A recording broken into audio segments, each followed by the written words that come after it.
Weather check muna tayo sa mga kapatid natin na kailangan pumasok ngayong araw sa kabila ng pagbaha at tuloy-tuloy na pagulan. Alamin natin ang pinakabagong weather update mula sa ating resident meteorologist, Weather Tito Alvin, na laging may panahon para sa iyo.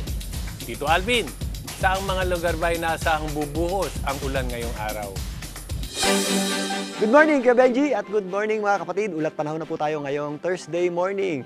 Okay, bago tayo magsimula, i-explain ko lang na sa ngayon, yung ating satellite image, nagpapakita po ng clear skies sa ilang bahagi ng Northern Luzon. So wag po tayong pakakampante dahil bumababa, sumusubsob yung ating bagyong Emong. So nandun po sa kanya nakakonsentrate yung ating mga kaulapan. Pero mamaya, if ever mag-recurve na po ito at lumapit na sa Northern Luzon, mararamdaman na po natin muli ang epekto ng mga pag-ulan nito at mga pabugso-bugsong hangin. Sa katunayan, nakalabas po ng weather advisory ang Pag-asa para sa mga heavy rainfall. At posible po tayong makaranas ng hanggang intense to torrential rain sa Ilocos Sur, La Union, Pangasinan, Zambales, Benguet, kasama po dyan ng Baguio City, Bataan at Occidental Mindoro. Samantalang, meron din tayong mga possible na heavy to intense rain sa Ilocos Norte, Tarlac, Abra, Mountain Province, Ifugao, Metro Manila, Bulacan, Pampanga, Laguna at Rizal. Katamtaman at kung minsan malalakas na pagulan din ang ating aasahan dito po sa mga areas ng Kalinga, Cagayan, Apayao, Isabela, Nueva Vizcaya, Nueva Ecija, Quezon, Oriental Mindoro, Palawan, Marinduque, Romblon, Antique, Camarines Sur, Albay at Sorsogon. Yung ating mga pag-ulan nga ay dulot ng pinagsamang epekto ng bagyong Emong at ng Habagat. Ito pong bagyong Dante ay huling namata ng Pag-asa sa lying around 790 kilometers east-northeast ng Itbay at Batanes. Yan po ay may lakas na hangin na umabot sa 75 kilometers per hour malapit sa gitna at kung minsan may mga pagbugsong umabot sa 90 kilometers per hour.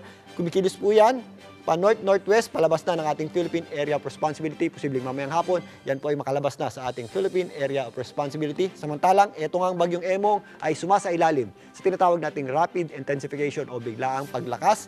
Ito po ay sa kasalukuyang nasa severe tropical storm category at posible pa yang umabot sa typhoon category habang nandito sa may West Philippine Sea bago pa man tumama sa ating landmass or kalupaan.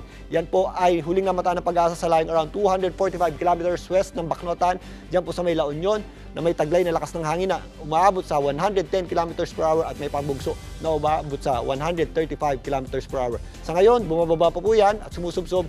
If ever makakita po itong bagyong Emong, yan po ay susunod na sa kanya at kikilos na papalapit dito sa hilagang bahagi ng Luzon. Ayon sa Pag-asa, meron tayong posibleng landfall dito po sa Ilocos Region mamayang gabi or mamayang madaling araw. Samantalang, meron tayong binabantayang low pressure area sa labas ng ating Philippine Area of Responsibility na mataas ang tsansa maging isang ganap na bagyo, pero hindi natin yan inaasahang tumama sa ating kalupaan or landmass.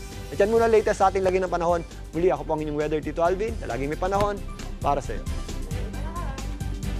Mga kapatid, Tito Alvin Pura po na laging may panahon para sa iyo, umaraw man o umulan, dapat laging handa. Kaya para maging updated sa pinaka-latest weather updates, mag-follow at mag-subscribe na sa social media pages ng News 5.